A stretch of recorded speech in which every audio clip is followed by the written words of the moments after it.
Il peut arriver qu'on croise un animal manifestement en détresse. Un chien enfermé dans une voiture en plein été, un cheval à l'abandon dans un champ sans eau, sans nourriture, un chat enfermé sur un balcon depuis des jours, etc.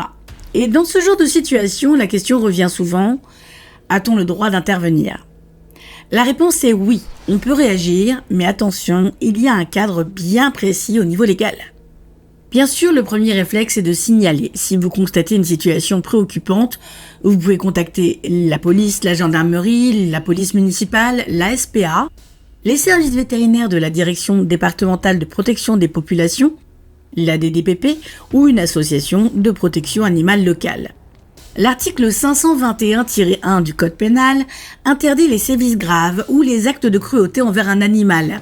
Ces faits sont d'ailleurs punis de 3 ans de prison et 45 000 € d'amende, voire davantage, si malheureusement l'animal meurt.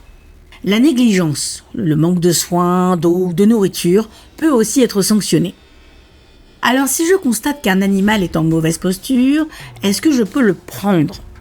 En principe, non. Même en cas de maltraitance, retirer un animal sans autorisation peut être considéré comme un vol. Il faut laisser les forces de l'ordre et les services habilités intervenir. Je sais, c'est pas facile.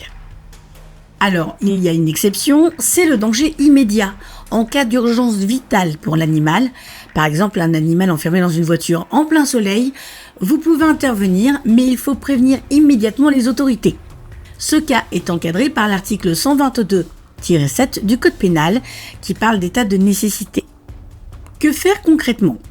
Eh bien concrètement, surtout prenez des photos, prenez des vidéos, notez l'heure, notez le lieu et transmettez ces éléments aux autorités.